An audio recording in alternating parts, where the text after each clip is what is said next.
ओम शांति। आज 6 मई 2026 साकार महावाक्य प्रातः मुरली। ओम शांति। बाबा कहते हैं, मीठे बच्चे, जेतेबेले तुमे माने संपूर्ण पवित्र हे जीव सेतेबेले ही बाबा तुमर समर्पण स्वीकार करिवे। तेणु तुमे माने निजर हृदय को पचार, मु केते पवित्र होईछि। प्रश्न, तुमे पिलामाने वर्तमान खुशी खुशी रे बाबांको उपरे समर्पण हेउछ काहींकी? उत्तर, काहींकी ना तुमे माने जानिछ एबे जदि आमे बाबांको उपरे समर्पण होई जिबु तेबे बाबा 21 जन्म पाई आम उपरे समर्पण हे जिबे। तुममानंकु एकथा मध्य जଣା अछि जे एबे एही अविनाशी रुद्र ज्ञान यज्ञ रे समस्त मनुष्य मात्रंको स्वाहा हेबाकु ही पड़िबो। सेथिपाई तुमे माने पूर्वरु ही खुशी खुशी रे निजर शरीर मन धन सबकिछि स्वाहा करी सफल कर देउच। गीत बजेले बाबा, मुखड़ा देख ले प्राणी जरा दर्पण में, कितना पाप कितना पुण्य तेरे जीवन में। बाबा कहते ओम शांति। शिव भगवान उवाच, निश्चित निजर पिलामानक पाई ही ज्ञान शिखाउछंती बा श्रीमद देउछंती। हे पिलामाने बा हे प्राणी, शरीररु प्राण बाहरी जाइथाए बा आत्मा बाहरी जाइथाए, यह गोटे कथा। हे प्राणी अथवा हे पिलामाने, तुमे देखिल जे तुम जीवन रे केते पाप थिला एवं केते पुण्य थिला। हिसाब तो बतई देछि। तुम जीवन रे अधा कल्प पुण्य आउ अधा कल्प पाप होता। माने 5000 वर्षर जो नाटक चली सृष्टिर लीला चली 5000 वर्ष रे सत्य त्रेता द्वापर कलिजुग आ वर्तमान संगम जुग छोट। तो यही समय रे अधा कल्प माने सत्य त्रेता जुग रे आमे पुण्य आत्मा बनी जाऊ आ द्वापर कलिजुग रे धीरे धीरे करिकी पाप आत्मा बढ़ी जाओ। पाप एका संगे बढ़ेनी, धीरे धीरे धीरे धीरे जन्म बाई जन्म गोटे जन्म पर आ गोटे जन्म आमर पाप बढ़ी था। लास्ट रे कलिजुग बेलू संपूर्ण पापी हो जाऊ था। पुण्यर संपत्ति बाबांक ठारू मिलुछि, जहाको राम बोली कहा जाउछि। बाबांकर आ गोटे ना हैला राम। राम निराकार को कहा जाउछि, सीतापति राम को नुह। से जो कहानी रे अछि सीतांकर पति दशरथ पुत्र राम, तांको विषय कहानी नुह, तांको विषय कथा नुह। कथा हैला शिव बाबांकर आ गोटे ना हैला राम।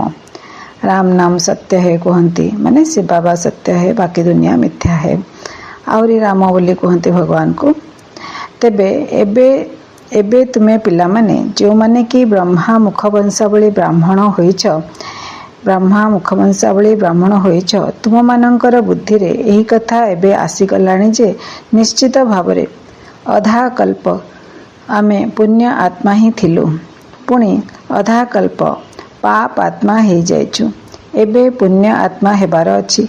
मु केते पुण्य आत्मा होइछि एही कथा प्रत्येक निजर हृदय को पचारंतु।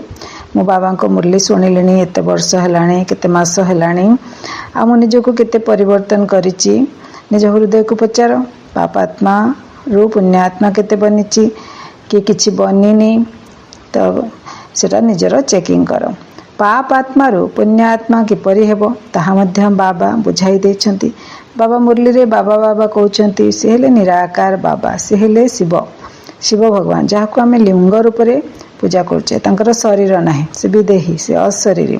से ब्रह्मांक मुख शरीर रे प्रवेश करिकी, माने मस्तक रे आत्मा कोठी रुहे, मस्तक रे बसे। ब्रह्मांक मस्तक रे बसिकी तांको मुखरु आमको से ज्ञान सुनाउछंती, बुझाई दे। बाबा कहउछंती ताहा मध्य पाप आत्मा रो पुण्य आत्मा किपरि हेबो ताहा मध्य बाबा बुझाई देछंती।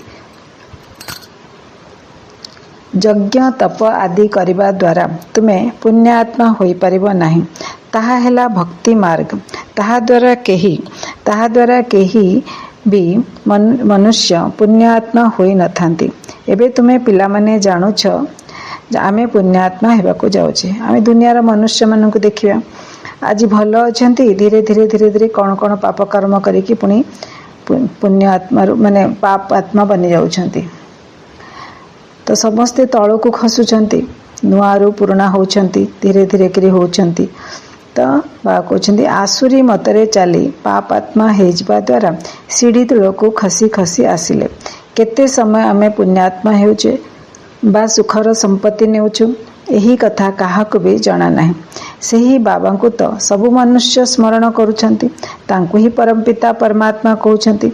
ब्रह्मा विष्णु शंकर को परमात्मा कुहाजिब नाही आउ काहाकु भी परमात्मा कुहा जाई परिबो नाही। जदिओ वर्तमान तुमे प्रजापिता ब्रह्मा कहूच किंतु प्रजापिता को केबे भक्ति मार्ग स्मरण करुनाहंती। आमे प्रजापिता ब्रह्मा बाबा को ब्रह्मांकर केते ना अछि किंतु भक्ति मार्ग रे तांकर पूजा नहीं। प्रजापिता ब्रह्मांकर पूजा नहीं तांकर मंदिर नहीं। गोटे मंदिर अछि अजमेर रे दिल्ली पाखरे अजमेर रे राजस्थान ब्रह्मांकर मंदिर बाकी तांकर पूजा नहीं। तांकर दिन नहीं जमती गणेशंकर दिन अछि हनुमानंकर मंगलांकर दिन अछि लक्ष्मींकर दिन अछि सेमती तांकर दिन नहीं मध्य। तो भगवान कहते प्रजापिता ब्रह्मा कहूच किंतु प्रजापिता को केबे भक्ति मार्ग रे स्मरण करुनाहंती। जहाँ भी हेले समस्ते निराकार बाबा को ही स्मरण करछंती। ब्रह्मा को शरीर रे शिव बाबा आसुछंती आ शिव बाबा आसिकी हमको पाठ मुरली पाठ पढ़ाउछंती तांको मुख द्वारा कथा कहउछंती। ब्रह्मांकर ना केते किंतु हेले मध्य बाबा कहउछंती से भगवान नुहंती। ब्रह्मा विष्णु शंकर भगवान नुहंती। भगवान हेले गुप्त भगवान हेले शिव भगवान बाकी समस्ते देवी देवता। हाँ सबुठु बेस्ट सबुठु नंबर 1 हेले श्री कृष्ण। कहीं शिव बाबा तो गुप्त रही गले आउ श्री कृष्ण प्रत्यक्ष हेले। श्री कृष्ण प्रत्यक्ष हेले से तब जेते गुण जेते शक्ति जेते कला बाबा शिखेले से सबु जक से ग्रहण करदेले तेणुक से नंबर 1 हो गले। आउ सत्य त्रेता द्वापर कली युग पर वर्तमान संगम जुग रे श्री भक्त ब्रह्मा से पुरुषार्थ करिकी श्रीकृष्ण आत्मा वर्तमान श्रीकृष्ण बनिया को जाउछंती।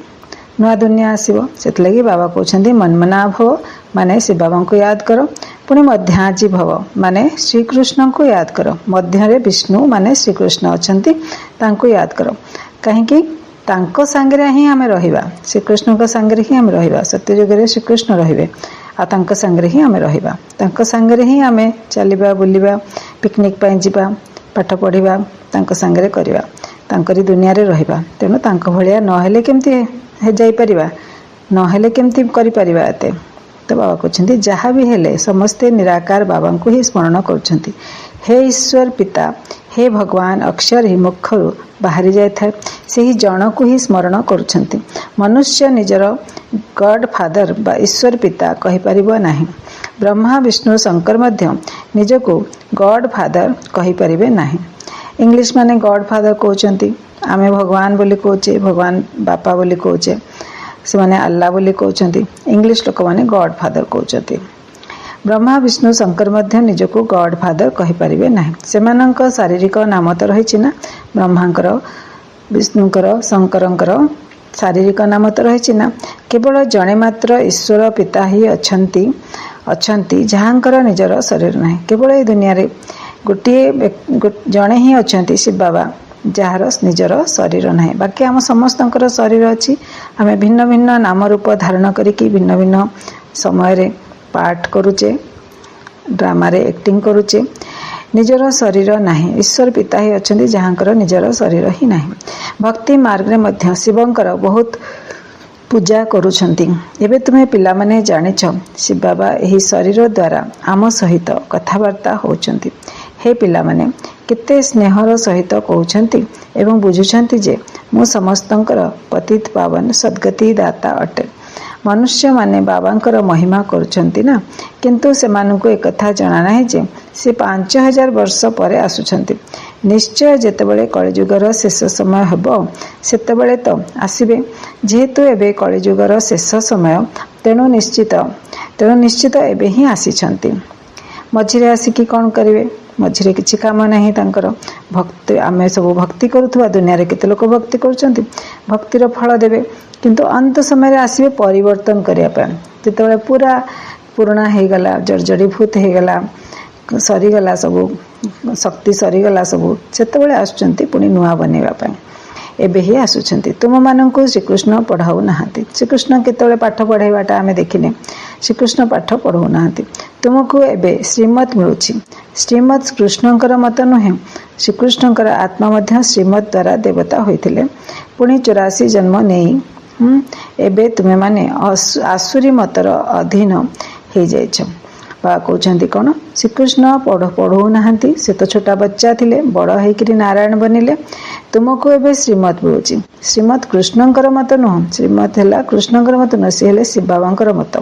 श्रीकृष्णଙ୍କର आत्मा ମଧ୍ୟ श्रीमत द्वारा देवता होइथिले। सब जिनस जमती नुआरू पुराणा हो जाए सेमती श्रीकृष्ण आत्मा ମଧ୍ୟ तळकू खसी खसी आसिले। सत्य त्रेता द्वापर कलिजुग भिन्न भिन्न नाम रूप शरीर धारण करिकी पाठ बजेले तो पूर्णा हो गले। तेणु पुणी आउ थे शिव बाबा आसिले ए संगम जुगरे।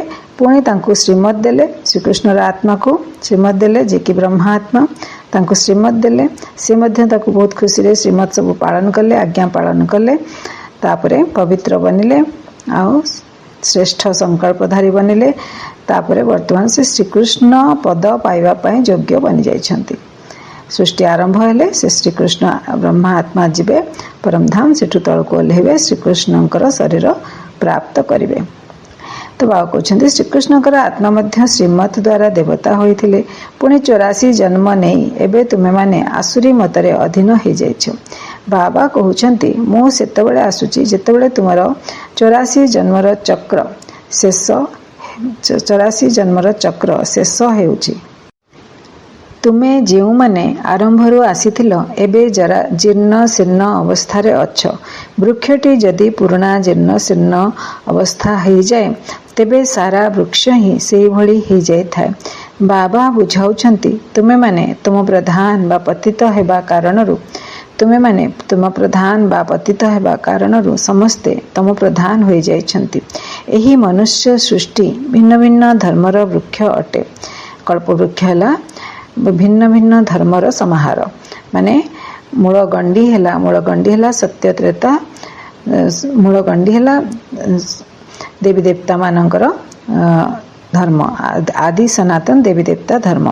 आउ जो शाखा सब बाहर मोटा मोटा शाखा कल्प वृक्षर गोटे मोटा शाखा इस्लाम धर्मर, पुणी ख्रीस्टियान धर्मर, बौद्ध इस्लाम धर्मर, बौद्ध धर्मर, ख्रीस्टियान धर्मर, सिख धर्मर आउ केते सब छोट छोट शाखा अच्छी ये कल्प वृक्ष। तेणुक बाबा कहते मनुष्य सृष्टि भिन्न भिन्न धर्मर वृक्ष अटे। यह ही उलट वृक्ष कह जाए। परमधाम रे देखिबा जदि आमे परमधाम रे आत्मा मानकर घर को देखिबा जेतबेले केमती थाए ऊपर शिव बाबा थांती, तापरे 3टा बिंदु थाए ब्रह्मा विष्णु शंकर, तापरे 2टा बिंदु थाए लक्ष्मी नारायण, तापरे गंडी भलिया गोटे सेप हेतिबो, गछर गंडी भलिया हेतिबो, सेटा सेथरे देवी देवता आत्मा माने आउ तापरे वृक्षर डाळ मेलिथिबो से आत्मा मानकर घरे। तो वृक्षर डाळ भलिया सब धर्मर आत्मा मानकर ब्रांच बनिथिबो, शाखा प्रशाखा बनिथिबो। तो ताकू कहा जाए उलट वृक्ष। यार मंजी शिव बाबा, ए उलट वृक्षर मंजी है शिव बाबा। तो उपरे रहिबे शिव बाबा, ता तले ब्रह्मा विष्णु शंकर, जो भलिया सिक्वेन्स रे उपरे अछंती शिव बाबा। सेही मंजीरु ही सारा वृक्ष बाहरिछि। तेणु सी हेले मूल, से मंजीरु ही सारा वृक्ष बाहरिछि। मनुष्य माने मध्य ईश्वर पिता बोली कहउछंती। आत्मा ही कहूची, आत्मार नाम आत्मा अटे। आत्मा जेतेबेले शरीर को आसे सेतेबेले शरीरर नाम रखा जाय था। खेल चली थाए,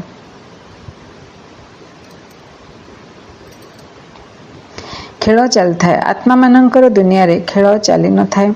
सेठी किछि खेल हुएनी। आत्मा माने साइलेंटली बसंती, निज निज स्थान रे बसंती, सेठी किछि खेल हुएनी। खेल हेबार स्थान ही यही दुनिया अटे। नाटक रे आलोकर आवश्यक पड़ी थाए। बाकी जोठारे आत्मा माने थांती सेठारे सूर्य चंद्र न थांती। आत्मा मानकर दुनिया रे माने ब्रह्मलोक रे परलोक रे सेठी सूर्य चंद्र न थांती। हम पाठ पढ़िछे स्कूल रे ज्योग्राफी, सूर्य चंद्र ए सब ए सूर्य सोलार सूर्यंकर ए दुनिया रे अछि। नवग्रह एवं सूर्य चंद्र सब ए दुनिया रे अछंती आकाश रे अंतरिक्ष रे। सेठारे किंतु ता ऊपर जो ब्रह्मलोक अछि, नील आकाश ऊपर ब्रह्मलोक, से ब्रह्मलोक रे सूर्य चंद्र न थांती। ସେଠାରେ ଡ୍ରାମାର ଖେଳ ହେଇନଥାଏ। ସେଠି କିଛି ଡ୍ରାମାର ଖେଳ ହେବନି। ଆତ୍ମାମାନେ ସବୁ ନିଜ ନିଜ ସ୍ଥାନରେ ବିନ୍ଦୁ ରୂପରେ ସାଇଲେଣ୍ଟଲି ବସିବେ। ରାତି ଦିନ ଏଇଠାରେ ହିଁ ଖେଳ ହେଇଥାଏ। ସୂକ୍ଷ୍ମବତନ ବା ମୂଳବତନରେ ରାତି ଦିନ ନଥାଏ। ନୀଳ ଆକାଶ ସରିଗଲା ପରେ ସୂକ୍ଷ୍ମବତନ ସଫେଦ ପ୍ରକାଶର ଦୁନିଆ, ତ ସେ ଦୁନିଆରେ ମଧ୍ୟ ଫରିସ୍ତା ମାନଙ୍କର ଦୁନିଆ, ସେ ଦୁନିଆରେ ମଧ୍ୟ ରାତି ଦିନ ହେଇନଥାଏ। ଏହା ହିଁ କର୍ମକ୍ଷେତ୍ର ଅଟେ। ଏ ତଳେ ଯୋଉଠି ଆମେ ଚଳପ୍ରଚଳ ହଉଛେ ଏହା ହିଁ କର୍ମକ୍ଷେତ୍ର ଅଟେ। ଏଥିରେ ସତ୍ୟଯୁଗ ହେଲା। ଏଇ କର୍ମକ୍ଷେତ୍ରରେ ଏଇ ଯୋଉ ଭାରତ ଭୂଇଁରେ ଆମେ ବସିଛେ, ଏଇ ଭାରତ ଭୂଇଁରେ ପ୍ରଥମେ ସତ୍ୟଯୁଗ ହେଲା, ତାପରେ ତ୍ରେତା ଯୁଗ ହେଲା, ତାପରେ ବିକାରୀ ଦୁନିଆ ରାବଣର ଦୁନିଆ ଆରମ୍ଭ ହେଲା, ଦ୍ୱାପର ଯୁଗ, ଆଉ ତାପରେ କଳି ଯୁଗ। ଏବେ ବାବା ଆସିଛନ୍ତି ସଙ୍ଗମ ଯୁଗ। ତ ଏଇଟା ହେଲା କର୍ମକ୍ଷେତ୍ର। ତ ସତ୍ୟ ତ୍ରେତା ଯୁଗରେ ଆମେ ମାନେ ପାଠ ବଜେଇଲେ ଦେବୀ ଦେବତା ହେଇକି, ବର୍ତ୍ତମାନ ଆମେ ସଙ୍ଗମ ଯୁଗରେ ସଙ୍ଗମ ଯୁଗୀ ବ୍ରାହ୍ମଣ ହେଇକି ଭଗବାନଙ୍କ ସହିତ ପାଠ ବଜାଉଛେ। ଏଠାରେ ମନୁଷ୍ୟ ଭଲ କର୍ମ ମଧ୍ୟ କରୁଛନ୍ତି, କିଏ ଖରାପ କର୍ମ ମଧ୍ୟ କରୁଛନ୍ତି। ସତ୍ୟ ତ୍ରେତା ଯୁଗରେ ଭଲ କର୍ମ ହେଇଥାଏ, କାରଣ ସେଠାରେ ପାଞ୍ଚ ବିକାର ରୂପୀ ରାବଣର ରାଜ୍ୟ ନଥାଏ। ବାବା ଆସି କର୍ମ ଅକର୍ମ ବିକର୍ମର ରହସ୍ୟ ଶୁଣାଉଛନ୍ତି। କର୍ମର କ'ଣ, ଅକର୍ମ କ'ଣ? ସତ୍ୟ ତ୍ରେତା ଯୁଗରେ ଆମେ ଯେଉଁ କର୍ମ କରିବା ତାକୁ କୁହାଯିବ ଅକର୍ମ, କାରଣ ସେ କର୍ମର କିଛି ଫଳ ବାହାରିବନି। କାରଣ ଯାହା ବି କର୍ମ, କାରଣ ସମସ୍ତେ ଏଟା ଶାନ୍ତିର ଦୁନିଆ, ସେଟା ଖୁସିର ଦୁନିଆ, କେହି କୌଣସି ବିକର୍ମ କରିବେନି। ତେଣୁକରି ସେ କର୍ମର ଫଳ ହିଁ ନାହିଁ। ନା ତ ଆମେ କାହାର ସେବା କରିବା, ନା ତ ଆମେ କାହା ପ୍ରତି କାହାକୁ କିଛି ଦାନ କରିବା କି କୌଣସି ପୁଣ୍ୟ କାମ କରିବା, ସେସବୁ ଜିନିଷ ସତ୍ୟଯୁଗରେ କିଛି ନାହିଁ। ଜଷ୍ଟ ଏନ୍ଜୟ କର, ଏଣ୍ଟରଟେନ୍ ହୁଅ, ଏନ୍ଜୟ କର, ବହୁତ ଆରାମରେ ରହ, ସୁଖ ଭୋଗ କର, ବହୁତ ସୁଖ ଭୋଗ କର। ଆଉ ଏରୋପ୍ଲେନ୍ ମଧ୍ୟ ଥିବ, ପୁଷ୍ପକ ବିମାନ ଥିବ, ତ ସେଥିରେ ଏଟୋମିକ୍ ଏନର୍ଜି ଦ୍ୱାରା ଚାଳିତ ଭିନ୍ନ ଭିନ୍ନ ଦେଶରେ ଯାଇକି ବୁଲାବୁଲି କର। ତେଣୁ କିଛି କେହି ପାପକର୍ମ ଯେହେତୁ କରୁନାହାନ୍ତି ଆଉ ପୁଣ୍ୟକର୍ମ ବି କରୁନାହାନ୍ତି, ତେଣୁକରି ତାକୁ କୁହାଯାଏ ଅକର୍ମ। ବିକର୍ମ କ'ଣ? ବିକର୍ମ ହେଲା ଏଇ କଳିଯୁଗରେ ଆମେ କିଛି ବି କାମ କରୁଛେ ଆମର ବିକର୍ମ ହେଉଛି। ସତ୍ୟ ଯୁଗରେ ସଙ୍ଗମ ଯୁଗରେ ବାବା ମିଳିଲା ପରେ ଆମେ ଶ୍ରୀମତରେ ଚାଲିକି ଯେଉଁ କର୍ମ କରୁଛେ ସେଟା ହେଲା ସୁକର୍ମ। ଆଉ କଳିଯୁଗରେ ଯାହା ବି କର୍ମ କଲେ ବିକାରର ବଶୀଭୂତ ହେଇକି କଲେ, ତେଣୁ ସେଟା ହେଲା ବିକର୍ମ ବନିଲା, ତାର ଫଳ ଭୋଗିବାକୁ ପଡୁଛି ଦୁଃଖ ଅଶାନ୍ତି ରୂପରେ। ଆଉ ସଙ୍ଗମ ଯୁଗରେ ବାବା ଯେତେବେଳେ ଶ୍ରୀମତ ଦେଉଛନ୍ତି, ଶ୍ରୀମତର ପାଳନ କରିକି ଯେଉଁ କର୍ମ ଆମେ କରୁଛେ ସେଥିରୁ ଆମକୁ ମିଳୁଛି ସେଟା ତାର ସେତେବେଳେ ଆମକୁ ଆମର କର୍ମ ସୁକର୍ମ ଅର୍ଥାତ୍ ଶ୍ରେଷ୍ଠ କର୍ମ ହେଇଯାଉଛି। ତ ବାବା ଆସିକିରି ଆମକୁ କର୍ମ ଅକର୍ମ ବିକର୍ମ ସୁକର୍ମର ରହସ୍ୟ ଶୁଣାଉଛନ୍ତି। କର୍ମ ତ କରିବାକୁ ହିଁ ପଡ଼ିବ, ଯେହେତୁ ଏହା କର୍ମକ୍ଷେତ୍ର ଅଟେ। ସତ୍ୟ ଯୁଗରେ ମନୁଷ୍ୟ ଯେଉଁ କର୍ମ କରିଥାଏ ତାହା ଅକର୍ମ ହୋଇଯାଇଥାଏ। ସେଠାରେ ରାବଣର ରାଜ୍ୟ ହିଁ ନାହିଁ, ତାକୁ ସ୍ୱର୍ଗ କୁହାଯାଏ। ବର୍ତ୍ତମାନ ସ୍ୱର୍ଗ ଦୁନିଆ ନାହିଁ। ସତ୍ୟ ଯୁଗରେ ଏକମାତ୍ର ଭାରତ ହିଁ ଥିଲା, ଅନ୍ୟ କୌଣସି ଖଣ୍ଡ ବା ରାଷ୍ଟ୍ର ନଥିଲା। ବାବାଙ୍କୁ ହେଭେନଲି ଗଡ୍ ଫାଦର ବା ସ୍ୱର୍ଗୀୟ ଈଶ୍ୱର ପିତା ବୋଲି କହୁଛନ୍ତି। ତେବେ ସେହି ପିତା ନିଶ୍ଚିତ ସ୍ୱର୍ଗ ହିଁ ରଚନା କରିବେ। ଭଗବାନ ଯଦି ଈଶ୍ୱର ଯଦି ଗଡ୍ ଫାଦର, ତେଣୁ ସେ କ'ଣ ରଚନା କରିବେ? ସ୍ୱର୍ଗ ହିଁ ରଚନା କରିବେ। ତେବେ ସେହି ପିତା ନିଶ୍ଚିତ ସ୍ୱର୍ଗ ହିଁ ରଚନା କରିବେ। ଏଇ କଥା ସବୁ ରାଷ୍ଟ୍ର ଜାଣିଛନ୍ତି ଯେ ଭାରତ ପ୍ରାଚୀନ ଦେଶ ଅଟେ। ସବୁ ଦେଶ ବିଦେଶରେ ସମସ୍ତେ ଜାଣିଛନ୍ତି ଯେ ଭାରତ ଗୋଟେ ପ୍ରାଚୀନ ଦେଶ। ପ୍ରଥମେ କେବଳ ଭାରତ ହିଁ ଥିଲା, ଏକଥା ଅନ୍ୟ କେହି ଜାଣିନାହାନ୍ତି। ଏତେ ଡିଟେଲରେ ଜାଣିନାହାନ୍ତି ଯେ କେବଳ ଭାରତ ହିଁ ଥିଲା, ଅନ୍ୟ ଦେଶ ଗୁଡ଼ିକ ନଥିଲା। ବର୍ତ୍ତମାନ ତ ଗୋଟିଏ ଦେଶ ନାହିଁ ନା, ଏହା ହେଉଛି 5000 ବର୍ଷର କଥା। କହୁଛନ୍ତି ମଧ୍ୟ ଖ୍ରୀଷ୍ଟିଆନଙ୍କର 3000 ବର୍ଷ ପୂର୍ବରୁ ଭାରତ ସ୍ୱର୍ଗ ଥିଲା। ଖ୍ରୀଷ୍ଟିଆନ ମାନେ ଏ ଦୁନିଆକୁ ଆସିଲେ, ଭାରତକୁ ଆସିଲା ବେଳକୁ ଭାରତରେ ସ୍ୱର୍ଗ ଥିଲା। ରଚୟିତା ନିଶ୍ଚିତ ସୃଷ୍ଟି ରଚନା କରିବେ। ବୁଦ୍ଧି ତମପ୍ରଧାନ ବୁଦ୍ଧି ହୋଇଥିବା କାରଣରୁ ଏତିକି କଥା ବି ବୁଝିପାରୁନାହାନ୍ତି। ରଚୟିତା ଶିବବାବା ନିଶ୍ଚିତ ସୃଷ୍ଟି ରଚନା କରିବେ, ଆଉ ବୁଦ୍ଧି ତମପ୍ରଧାନ ହେଇଥିବା କାରଣରୁ ଏତିକି କଥା ବି କେହି ବୁଝିପାରୁନାହାନ୍ତି। ଭାରତ ତ ସବୁଠାରୁ ଉଚ୍ଚ ଅଥବା ଶ୍ରେଷ୍ଠ ଖଣ୍ଡ ଅଟେ। ମନୁଷ୍ୟ ସୃଷ୍ଟିର ପ୍ରଥମ କୁଟୁମ୍ବ ବା ବଂଶ ଅଟେ। ବାବା କହୁଛନ୍ତି ଡ୍ରାମା ମଧ୍ୟ ଏହିଭଳି ରଚନା ହେଇଛି। धनी दरिद्र साहाଯ୍य धनी लोक दरिद्र को साहाଯ୍य करिଥାଏ। एहिपरि चली आसी भक्ति मार्ग रे मध्य साहुकार बा धनी व्यक्ति गरीब मानक दान करथाନ୍ତି। भक्ति जेतले करुଥିଲେ आमे जानिचे तो किंतु यह तो हैला पतित दुनिया। तेणु जीए भी दान पुण्य करुछंती पतित ही अटंती एवं जहाको दान करुछंती से मध्य पतित अटंती। पतित पतितों को दान करिवे तो तार फल कौन पाइबे। जदिओ बहुत दान पुण्य करि आछंती तथापि तळको खसी खसी आसीछंती। जेते भी दान कर पुण्य कर जहाँ भी कर हेले मध्य तळको खसुछंती। आत्मार अधोगति होबार समय सत्य त्रेतारू जुगरू ओल्हे ओल्हे की तळको आछंती। एबे भी ओल्हुछंती आत्मा माने। भारत भली धनी राष्ट्र आउ कौनसी देश नाही। वर्तमान तुम पाखरे जो शरीर मन धन अच्छी ताहा सब तुमे एही यज्ञ रे स्वाहा करुच। यह कौन लगुचे आमे तन मन धन कहते जहाँ अच्छी तुम पाखे ताहा सब तुमे एही यज्ञ रे स्वाहा करुच। यह को कहा जाउची राजस्व अश्वमेध अविनाशी रुद्र गीता ज्ञान यज्ञ।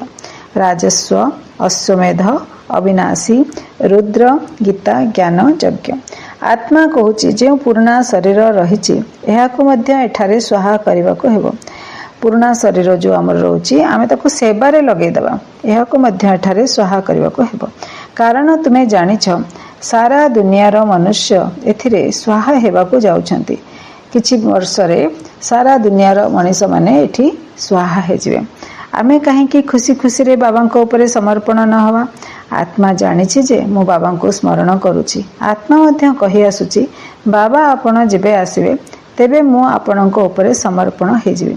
काहेकि ना एबे आमे समर्पण हेले आपण पुणी 21 जन्म पाए समर्पण हेबे। एबे आमे बाबा को ऊपर समर्पण हेजिबा। बाबा कहउछन्ती न्योछावर हेजिबा। तापरे 21 जन्म पाए बाबा आम ऊपर न्योछावर हेबे माने आमको 21 जन्मर प्राप्ति करे देबे।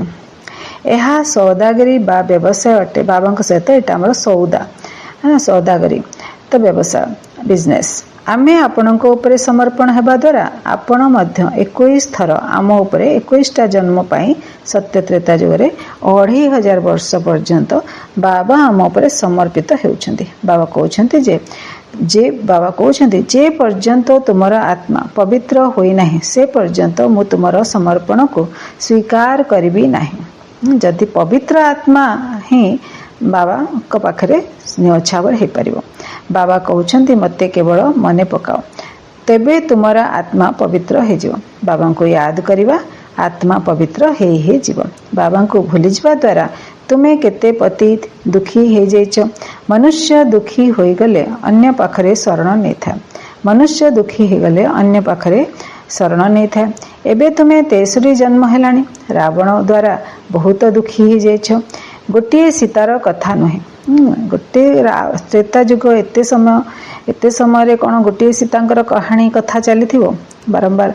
तो बाबा कहउछन्ती गोटे सीतार कथा नुह सी हेले राम सी बाबा आमे समस्त हेले सीता माने। जेमती से भगवान आमे तांकर भक्ति काली कहिथिले सेमती आज कहउछन्ती से गोटे सीतार कहानी नुह आमे समस्त केते सीता जे रावणर दुनिया रे रावणर कैद रे रही जाइछे आउ रावणर वशीभूत हेकि विकर्म इत्यादि करि चलछे। तो बाबा कहउछन्ती गोटे सीतार कथा नुहे जेते भी मनुष्य अछन्ती समस्ते सीता अटंती। रामायण रे तो कहानी लिखि देइछन्ती सीता को रावण शोक वाटिका रे रखिथिला। वास्तव रे सबु कथा एही समयर अटे। समस्ते रावण अर्थात 5 विकारर जेल रे अछन्ती। बाबा कौन कहउछन्ती शोक वाटिका रे रावण नेकिरी रखिथिला सीता को रखिथिला।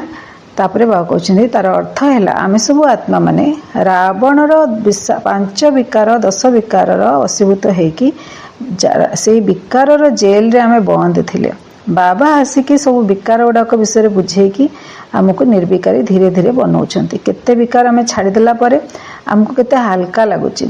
तो बाबा कहउछन्ती विकारर जेल रे अछन्ती सेतिपई दुखी होई डाकुछन्ती आमको रावण ठारू मुक्त कर। जनकर कथा नुह। बाबा कहउछन्ती से जणे राम सीतांकर कहानी नुह ए अनेक सीता माने आमे समस्त जतले दुनिया रे दुखी जाइछे आमे शिव बाबा को राम को डाकुचे तो राम आसिक तापरे आमको पाठ पढ़ेकरी आमको से दुखर से रोगर मानसिक जंत्रणा आमको मुक्त करुछन्ती। ଆମକୁ ରାବଣ ଠାରୁ ମୁକ୍ତ କର। ଜଣଙ୍କର କଥା ନୁହେଁ, ବାବା ବୁଝାଉଛନ୍ତି ସାରା ଦୁନିଆ ରାବଣର ଜେଲରେ ଅଛି। ଏହା ରାବଣ ରାଜ୍ୟ ଅଟେ। କହୁଛନ୍ତି ନା ରାମରାଜ୍ୟ ଦରକାର। ଗାନ୍ଧିଜୀ ମଧ୍ୟ କହୁଥିଲେ ରାମରାଜ୍ୟ ଦରକାର। ସନ୍ନ୍ୟାସୀମାନେ କେବେ ଏପରି କହିପାରିବେ ନାହିଁ ଯେ ରାମରାଜ୍ୟ ଦରକାର। ଏହି କଥା କେବଳ ଭାରତବାସୀ ହିଁ କହିପାରିବେ। ବର୍ତ୍ତମାନ ଆଦି ସନାତନ ଦେବୀ ଦେବତା ଧର୍ମ ନାହିଁ, ଆଉ ସବୁ ଧର୍ମ ରୂପୀ ଶାଖା ପ୍ରଶାଖା ଅଛି। ବାବା କହୁଛନ୍ତି ଆଦି ସନାତନ ଦେବୀ ଦେବତା ଧର୍ମ ନାହିଁ, ବାକି ସବୁ ଧର୍ମ ଅଛି। ଆମେ ଜାଣିଛେ ଇସଲାମ କେବେ ଆସିଲେ, କ'ଣ ତାଙ୍କ ଧର୍ମ ଗ୍ରନ୍ଥ, ତାପରେ ବୌଦ୍ଧ ଧର୍ମ କେବେ ହେଲା, କ'ଣ ତାଙ୍କର ଧର୍ମ ଗ୍ରନ୍ଥ, ଧର୍ମ ସ୍ଥାପକ କିଏ, ସେମିତି ଖ୍ରୀଷ୍ଟ ଧର୍ମ, ସେମିତି ଶିଖ ଧର୍ମ, ଆହୁରି ଛୋଟ ଛୋଟ କେତେ ପ୍ରକାରର ଅଛି ସବୁ। ତ ସେ ସବୁ ଜିନିଷ ଆମେ ସରୁଆ ଡାଳ ଗୁଡ଼ାକ, କଳ୍ପବୃକ୍ଷର ସରୁଆ ଡାଳ ବି ଅଛି, ମୋଟା ମୋଟା ଡାଳ ମଧ୍ୟ ଅଛି। ଲକ୍ଷ ଲକ୍ଷ ତ ନୁହେଁ, କୋଟି କୋଟି ଆତ୍ମା ମାନେ ସେ ଧର୍ମକୁ ପାଳନ କରୁଛନ୍ତି। ତ ବାବା କହୁଛନ୍ତି ସତ୍ୟଯୁଗ ଥିଲା, ସେତେବେଳେ ଏକମାତ୍ର ଆଦି ସନାତନ ଦେବୀ ଦେବତା ଧର୍ମ ଥିଲା। ଏବେ ସେ ନାମ ନାହିଁ, ସେ ନାମ ହିଁ ବଦଳି ଯାଇଛି। ଏବେ ନିଜର ଧର୍ମକୁ ଭୁଲି ଅନ୍ୟ ଧର୍ମରେ ଧର୍ମାନ୍ତରିତ ହୋଇ ଚାଲିଛନ୍ତି। ଯେତେବେଳେ ଆଉ ଦେବୀ ଦେବତା ରହିଲେନି, କାମ ବିକାର ପ୍ରବେଶ କରିଗଲା, ପବିତ୍ରତା ରହିଲାନି, ସେତେବେଳେ ଆଉ ନିଜକୁ ତ ଡାକିପାରିବେନି। ବାବା କହୁଛନ୍ତି ସତ୍ୟଯୁଗ ଥିଲା, ସେତେବେଳେ ଏକମାତ୍ର ଆଦି ସନାତନ ଦେବୀ ଦେବତା ଧର୍ମ ଥିଲା। ଏବେ ସେ ନାମ ହିଁ ବଦଳି ଯାଇଛି। ନିଜର ଧର୍ମକୁ ଭୁଲି ଅନ୍ୟ ଧର୍ମରେ ଧର୍ମାନ୍ତରିତ ହୋଇଯାଇଛନ୍ତି। ହିନ୍ଦୁ ବୋଲି କହୁଛନ୍ତି ନିଜକୁ, ସନାତନୀ ବୋଲି କହୁଛନ୍ତି, କିନ୍ତୁ ଦେବୀ ଦେବତା ଧର୍ମ ବୋଲି ଆଉ କହିପାରିବେନି, କାରଣ ନାହିଁ, ପବିତ୍ରତା ନାହିଁ। ମୁସଲମାନ ମାନେ ଆସିଲେ ଏବଂ କେତେ ହିନ୍ଦୁଙ୍କୁ ନିଜର ଧର୍ମକୁ ଧର୍ମାନ୍ତରିତ କରିଦେଲେ। ଖ୍ରୀଷ୍ଟିଆନ ଧର୍ମକୁ ମଧ୍ୟ ବହୁତ ଧର୍ମାନ୍ତରିତ ହୋଇଯାଇଛନ୍ତି। ସେଥିପାଇଁ ଭାରତବାସୀ ମାନଙ୍କର ଜନସଂଖ୍ୟା କମିଯାଇଛି। ନଚେତ୍ ଭାରତବାସୀଙ୍କର ଜନସଂଖ୍ୟା ସବୁଠାରୁ ଅଧିକ ହେବା ଉଚିତ, କିନ୍ତୁ ଏମାନେ ଅନେକ ଧର୍ମକୁ ଧର୍ମାନ୍ତରିତ ହୋଇଯାଇଛନ୍ତି। ବାବା କହୁଛନ୍ତି ତୁମର ଏହି ଆଦି ସନାତନ ଦେବୀ ଦେବତା ଧର୍ମ ସବୁଠାରୁ ଶ୍ରେଷ୍ଠ ଧର୍ମ ଅଟେ। ପ୍ରଥମେ ଶତୁପ୍ରଧାନ ଥିଲେ, ଏବେ ସେହିମାନେ ପରିବର୍ତ୍ତିତ ହୋଇ ତମ ପ୍ରଧାନ ହୋଇଯାଇଛନ୍ତି। ତୁମେ ପିଲାମାନେ ଜାଣୁଛ ଜ୍ଞାନର ସାଗର ପତିତ ପାବନ ଯାହାଙ୍କୁ ସମସ୍ତେ ଡାକୁଛନ୍ତି, ସିଏ ହିଁ ଆସି ସମ୍ମୁଖରେ ପାଠ ପଢ଼ାଉଛନ୍ତି। ସିଏ ଜ୍ଞାନର ସାଗର, ସେ ପ୍ରେମର ସାଗର ଅଟନ୍ତି। ଖ୍ରୀଷ୍ଟଙ୍କର ଏହିଭଳି ମହିମା କରାଯିବ ନାହିଁ। କେଉଁ ଧର୍ମ ପିତାଙ୍କର ଆମେ ଏଇଭଳିଆ ମହିମା କରିବାନି କି ଜ୍ଞାନର ସାଗର, ପ୍ରେମର ସାଗର, ନା, କହିପାରିବାନି। ତ ବାବା କହୁଛନ୍ତି ଶ୍ରୀକୃଷ୍ଣଙ୍କୁ ଜ୍ଞାନର ସାଗର ପତିତ ପାବନ କୁହାଯାଏ ନାହିଁ। କ'ଣ କୁହାଯାଏ? ମାଷ୍ଟର ଜ୍ଞାନର ସାଗର, ମାଷ୍ଟର ପତିତ ପାବନ। କାହିଁକି ନା ଶ୍ରୀକୃଷ୍ଣ ହେଲେ ଶିବ ବାବାଙ୍କର ପ୍ରଥମ ସନ୍ତାନ, ନମ୍ବର 1। ଆଉ ସବୁ ଶିବ ବାବା ଶିଖଉଥିବା ସବୁ ଗୁଣ, 56 ଗୁଣ, 16 କଳା ଆଉ ସର୍ବଶକ୍ତିଙ୍କୁ ଶ୍ରୀକୃଷ୍ଣ ସବୁତକ ଧାରଣ କରିବାରୁ ତାଙ୍କୁ ନେକ୍ସଟ ଟୁ ଗଡ୍ ବୋଲି କୁହାଯାଏ। କାହିଁକି ସେ ହେଲେ ଶିବ ବାବା ଗୁପ୍ତ ଆଉ ଶ୍ରୀକୃଷ୍ଣ ହେଲେ ପ୍ରତ୍ୟକ୍ଷ। ସମସ୍ତେ ତାଙ୍କୁ ଜାଣିଲେ, ଶିବ ବାବାଙ୍କୁ କେହି ଜାଣିଲେନି। ଶ୍ରୀକୃଷ୍ଣ କରିକିରି ଦେଖେଇଦେଲେ, ସବୁ ଗୁଣ ଶକ୍ତି କଳାକୁ ଧାରଣ କରିକିରି ସେ ସର୍ବଶ୍ରେଷ୍ଠ ଦେବୀ ଦେବତା ଆତ୍ମା ଭାବରେ ପୁରା ବିଶ୍ୱରେ ବିଖ୍ୟାତ। ଆଉ ସତ୍ୟଯୁଗର ପ୍ରଥମ ମହାରାଜ କୁମାର। ସେ ସର୍ବଗୁଣ ସମ୍ପନ୍ନ, ସେ 16 କଳା ସମ୍ପୂର୍ଣ୍ଣ, ସେ ମର୍ଯ୍ୟାଦା ପୁରୁଷୋତ୍ତମ, ସେ ଡବଲ ତାଜଧାରୀ, ସେ ଅହିଂସା ପରମ ଧର୍ମ, ସିଏ ସମ୍ପୂର୍ଣ୍ଣ ନିର୍ବିକାରୀ ଏବଂ ସମ୍ପୂର୍ଣ୍ଣ ଅହିଂସା। ତ ବାବା କହୁଛନ୍ତି ସାଗର ଗୋଟିଏ ହିଁ ଅଟେ, ଚାରିପଟରେ ସାଗର ହିଁ ସାଗର ବେଢ଼ି ରହିଛି। ଦୁଇଟି ସାଗର ନଥାଏ। ଏ ସାରା ସଂସାର ଗୋଟିଏ ସାଗର। ଏହା ମନୁଷ୍ୟ ସୃଷ୍ଟି ରୂପୀ ନାଟକ ଅଟେ। ଏଥିରେ ସମସ୍ତଙ୍କର ଅଲଗା ଅଲଗା ଅଭିନୟ ରହିଛି। ବାବା କହୁଛନ୍ତି ମୋର କର୍ତ୍ତବ୍ୟ ସମସ୍ତଙ୍କ ଠାରୁ ଅଲଗା। ମୋ ଜ୍ଞାନର ସାଗର ଅଟେ। ମୋତେ ହିଁ ତୁମେ ଡାକୁଛ ହେ ପତିତ ପାବନ। ପୁଣି କହୁଛ ମୁକ୍ତିଦାତା। କେଉଁଥିରୁ ମୁକ୍ତ କରିଥାନ୍ତି ଏକଥା ମଧ୍ୟ କେହି ଜାଣିନାହାନ୍ତି। ଶିବ ବାବା ଆସିଛନ୍ତି, ଆମକୁ କେଉଁଥିରୁ ମୁକ୍ତ କରୁଛନ୍ତି କେହି ଜାଣିନାହାନ୍ତି, ତୁମେ ଜାଣିଛ। ଆମେ ସତ୍ୟଯୁଗ ତ୍ରେତା ଯୁଗରେ ବହୁତ ସୁଖୀ ଥିଲୁ, ତାକୁ ହିଁ ସ୍ୱର୍ଗ କୁହାଯାଏ। ଏବେ ତ ନର୍କ ହୋଇଗଲାଣି, ସେଥିପାଇଁ ଡାକୁଛନ୍ତି ଦୁଃଖରୁ ମୁକ୍ତ କରି ସୁଖଧାମ ନେଇ ଚାଲ। सन्यासी माने केबे हेले कहिबे नाही जे अमुक स्वर्गवासी हेला, अमुक व्यक्ति स्वर्गवासी हेला से कहबेनी। से माने कहिथांती निर्वाण प्राप्त हेला, से माने कहिथांती निर्वाण प्राप्त हेला। विदेश रे मध्य कहिथांती left for heavenly abode, left for heavenly abode ए इंग्लिश रे कहगला, अर्थात स्वर्ग को गला। भाभी थांती गॉड फादर बा ईश्वर पिता पाख को गला। जदि हेवेनली गॉड फादर कहउछंती तेबे निश्चित भावे स्वर्ग थिला, एबे नाही, तेबे नरक परे पुणी स्वर्ग आसीबा दरकार। एटा हैला आमे जोठी रहिचे विश्व ग्लोब, एटा हैला पांच तत्वर दुनिया। ये जो पृथ्वी एटा हैला पांच तत्वर दुनिया। एथरे बहुत सुंदर भावरे अग्नि जल वायु पृथ्वी आउ आकाश, माटी आउ आकाश संतुलित हेकरी मनुष्य आत्मा माननकु जीव जंतु जानवर आत्मा माननकु सुख देवा पाई सब प्राप्ति करेवा पाई एई दुनिया रे संपूर्ण सामंजस्य हेकि रहिछि सब जिंस। तेणु करी एठी ही हबो स्वर्ग, आउ धीरे धीरे जेतले पूर्ण हे जिवो से स्वर्ग को नरक बोली कहा जिवो। से स्वर्ग दुनिया रे केही पाप कर्म करिबेनी, समस्त पुण्य आत्मा माने जिवे सेठी, आउ से दुनिया को स्वर्ग कहा जिवो। सेही पुणी पूर्ण हे गला बेलको धीरे धीरे ताको नरक बोली कहा जाउछि। तो बाबा कहउछंती सूक्ष्म वतन मूल वतन रे स्वर्ग न थाए। जो कहंती आकाश रे अछि इंद्रंकर सभा लागिछि, आकाश रे अछंती ब्रह्मा विष्णु शंकर, ब्रह्मा सरस्वती लक्ष्मी नारायण, आउ राम सीता सब आकाश रे अछंती। देवी देवता सेठी रहिबेनी, एई दुनिया रे रहिबे। एई दुनिया ही स्वर्ग हबो, सुनार दुनिया हबो, हीरा नीलार खचित हेकरी तांकर महल बनिथिबो, बहुत सुंदर दुनिया हेथिबो। तेबे निश्चित बाबा को एठारे ही आसीबाको पड़े था। बाबा कौन कहले, ईश्वर पिता को एठाको आसी स्वर्ग स्थापन करबाको हेबो। सूक्ष्म वतन मूल वतन रे, सूक्ष्म वतन हैला मझी रे जो फरिश्ता मानकर दुनिया, आ ता ऊपरे ब्रह्मलोक रे सभा ऊपरे मूल वतन। मूल वतन रे के रहउछंती आत्मा माने रहउछंती, उलट वृक्ष जोठी अछि। स्वर्ग न थाए। बाबा कहते सूक्ष्म वतन मूल वतन रे स्वर्ग न थाए। स्वर्ग कोठी हबो, एई दुनिया रे हबो जोठी पांच तत्व अछि, पानी अछि, अग्नि अछि, जल अग्नि जल वायु माटी आकाश, पांच तत्व अछि आ बहुत सुंदर सामंजस्य रे अछि।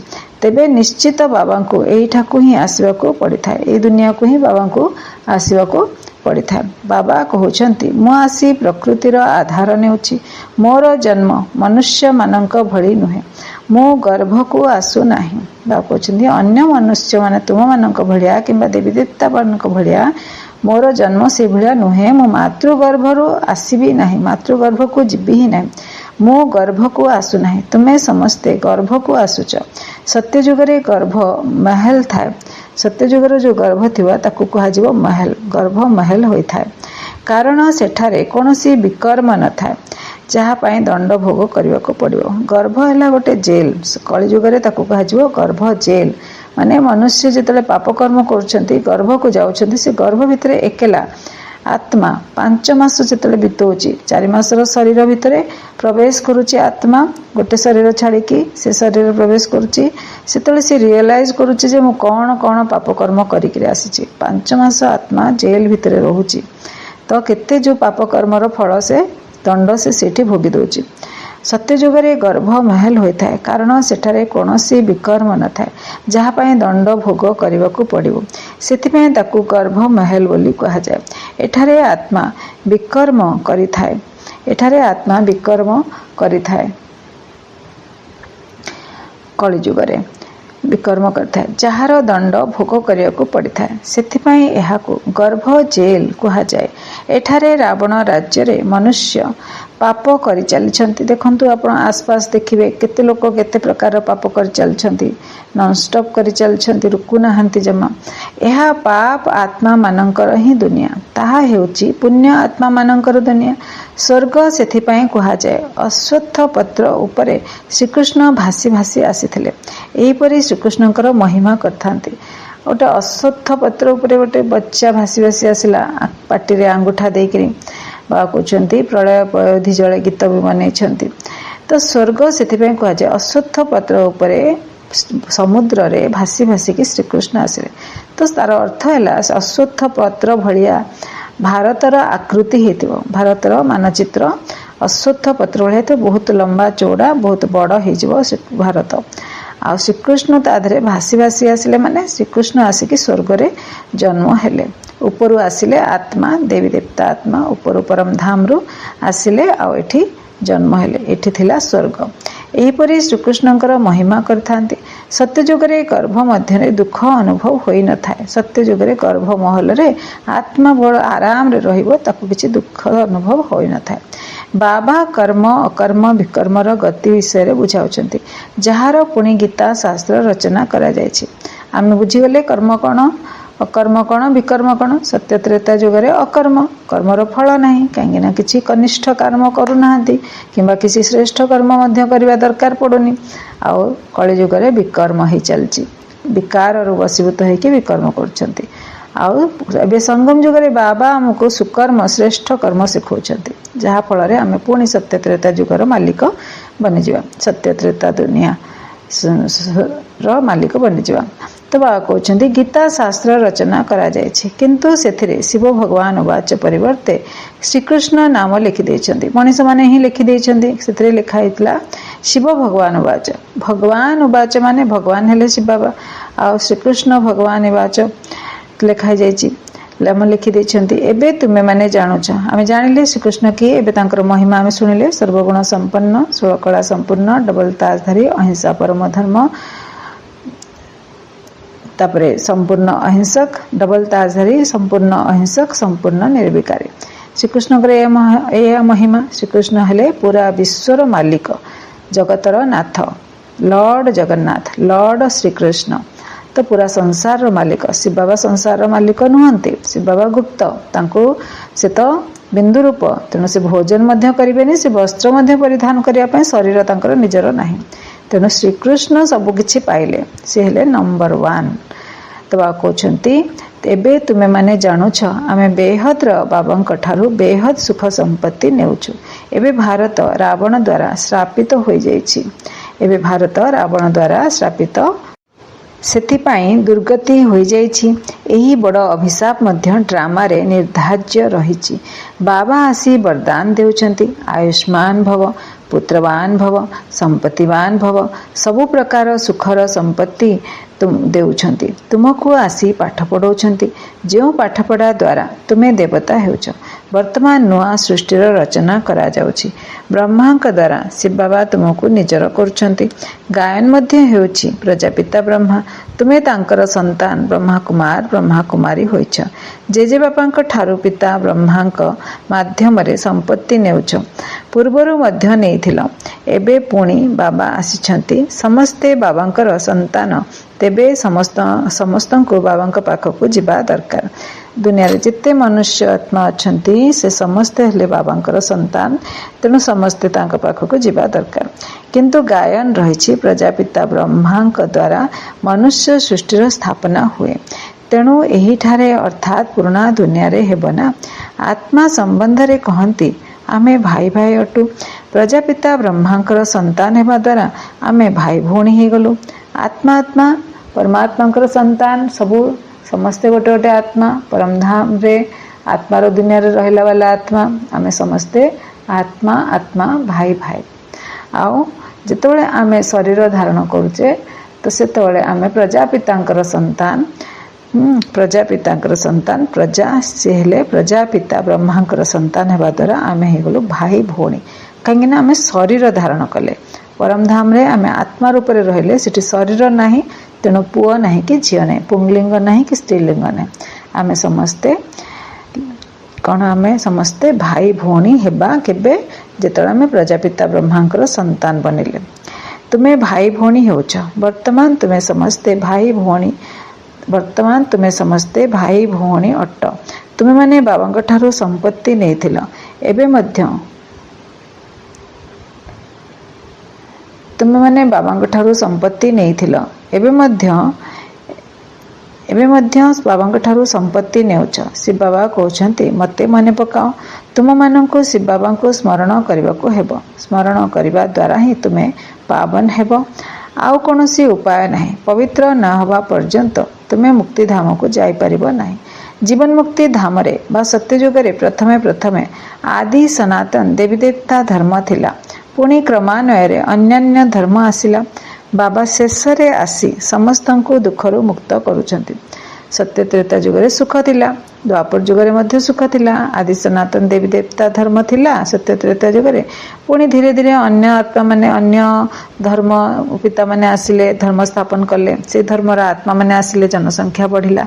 बाबा तापरे शेष रे कलिजुग शेष रे आसिकी समस्तंकु दुखरु मुक्त करुछंती। सेथिपय तांकु मुक्तिदाता एवं मध्य कुआ जाउछि। लिबरेटर, गाइड, मुक्तिदाता। मुक्तेश्वर मंदिर शिवंकर बनिछि। पापरु मुक्त कर दउछंती, सेतलगी पाप कटेश्वर मंदिर बनिछि।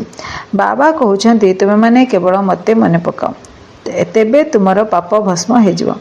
मुक्तेश्वर, पाप कटेश्वर ए सब ना एथिपय तो अछि जे से करिथिले बोली कि। जदि न करि थांते केबे हेले ताले एंतिका मंदिर काहे कि बनंते, ई ना रे काहे कि मंदिर बनाते। तेबे तुमरो पाप बाबा को याद कले, बाबा को मने पकेले तुमरो पाप भस्म हे जिवो। डाकुच मध्य बाबा आस आमको पतित रु पावन बनाओ, आमको पतित रु पावन बनाओ। शिक्षक तो पाठ पढ़ाउछंती, एथिरे कोनोसी चरित्र बा लीला करूछंती कि। बाबा आसिकी पाठ पढ़ुछंती, किछि चरित्र किंबा कोनोसी लीला करूनाहांती। एहा मध्य पाठ पढ़ा अटे। बाबा ज्ञानर सागर ही आसी ज्ञान दउछंती। अच्छा मीठा मीठा सिकिल दे बच्चों प्रति, संतान मानक प्रति माता पिता बाप दादांकर मधुर स्नेह संपन्न शुभेच्छा एवं सुप्रभात। आत्मिक पितांकर आत्मिक संतान मानक प्रति नमस्ते। आमे आत्मिक संतान मानकर आत्मिक पितांक प्रति बहुत बहुत याद प्यार एवं नमस्ते। धारणा पाई मुख्य सारांश। 1 नंबर, कर्म अकर्म विकर्मर गति को जानी एबे आउ कौनसी विकर्म करिवार नाही। आमे जानिले कर्म कौन, अकर्म कौन, विकर्म कौन, सुकर्म कौन, एबे आउ कौनसी विकर्म करिवार नाही।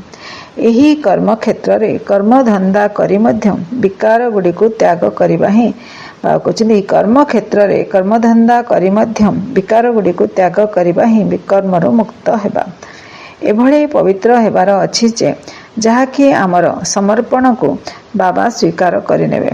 बाबा कहते एते पवित्र बनी जावा जे बाबा ऊपर आम न्यौछावर हो, बाबा आमर समर्पण को ग्रहण करने, स्वीकार करने।